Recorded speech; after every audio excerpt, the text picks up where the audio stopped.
ఇక Saikrishna lockup death కేసులో ఇవాళ హైకోర్టులో విచారణ ఉంది. సో ఇదొక కీలకమైన రోజుగా చెప్పుకోవచ్చు. ఆ బ్రేకింగ్ న్యూస్ ఇప్పుడు మనం చూస్తున్నాం. సిఐ నాగరాజుని కింది కోర్టు షరతులతో కూడిన 8 రోజుల కస్టడీకి ఇవ్వడాన్ని సవాల్ చేస్తూ హైకోర్టుని ఆశ్రయించింది సిట్. ఆడియో వీడియో రికార్డింగ్ చేయాలని, రాజమండ్రి జైల్లో విచారణ జరపాలని కింది కోర్టు ఇచ్చిన ఆదేశాలపై సిట్ అభ్యంతరాలు వ్యక్తం చేసింది. హైకోర్టు ఇవాళ ఇచ్చే ఉత్తర్వులతో నాగరాజు కస్టడీపై స్పష్టత వస్తుందని భావిస్తున్నారు. సాయికృష్ణ లాకప్ డెత్ కేసులో ఇప్పటికే 6గురిపై కేసు నమోదైంది.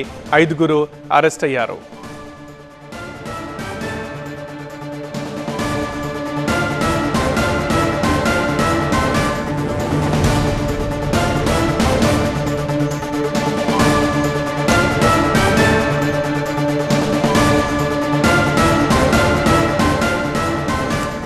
మరింత సమాచారం మా ప్రతినిధి వసంత్ ఫోన్ లైన్లో అందిస్తారు. వసంత్, ఇవాళ హైకోర్టు విచారణ ఎలా ఉండబోతోంది?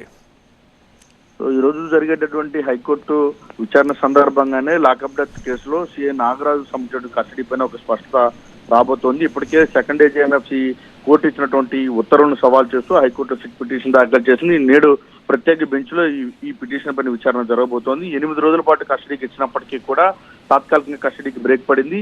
అయితే లోయర్ కోర్టు షరతులతో కూడినటువంటి కస్టడీకి అనుమతి ఇవ్వడం పైన సిట్ అభ్యంతరం వ్యక్తం చేస్తుంది. ప్రధానంగా నాగరాజును విచారించాలి అంటే సాయికృష్ణ లాకప్ డెత్ కేసులో ఏం జరిగిందనేటువంటి అన్ని ప్రశ్నలకి కూడా నిందితులు ఎవరు కూడా సమాధానం చెప్పలేదు. విచారణలో ఇప్పటి వరకు 6గురిపైన కేసు నమోదైంది. అందులో 5గురిని అరెస్ట్ చేశాము. A1గా ఉన్నటువంటి సిఐ నాగరాజు విచారణ సందర్భంగా దాదాపు 24 గంటల పాటు ప్రశ్నించినప్పటికీ కూడా సరైనటువంటి సమాధానం చెప్పలేదు. అసలు సాయికృష్ణ లాకప్ డెత్ తర్వాత మృతదేహం ఏమైంది అనే ప్రశ్నలకు సమాధానం చెప్పాలి అంటే ఆంక్షలతో కూడినటువంటి కస్టడీ అనేది పూర్తిగా విచారణలో సజావుగా సాగేటటువంటి అవకాశం లేదు. కాబట్టి ఈ లోయర్ కోర్టు ఇచ్చినటువంటి ఏవైతే నిబంధనలు ఉన్నాయో వాటిని సడలించాలి. ముఖ్యంగా రాజమండ్రి సెంట్రల్ జైల్లో కాకుండా సిట్కి సంబంధించిన కార్యాలయాన్ని విచారించేందుకు అనుమతి వాళ్ళని కోరుతున్నారు. మరోవైపు ఘటన జరిగింది కృష్ణలంక పోలీస్ స్టేషన్ పరిధిలో కాబట్టి ఇటు లైవ్ విట్నెస్ ఎవరైతే ఉన్నారో వారితో పాటుగా సాక్ష్యాలను ఆధారాలను ముందు నుంచి ప్రశ్నించారు కాబట్టి అనుమతి వాళ్ళు కూడా సిట్ కోరుతోంది. ఈ రోజు 10:30కు హైకోర్టులో ఈ పిటిషన్ పైన విచారణ జరగబోతోంది. హైకోర్టు ఇచ్చేటటువంటి డైరెక్షన్ పైన ఇప్పుడు ప్రస్తుతం ఉత్కంఠ రేపుతోంది. రైట్ వసంత్.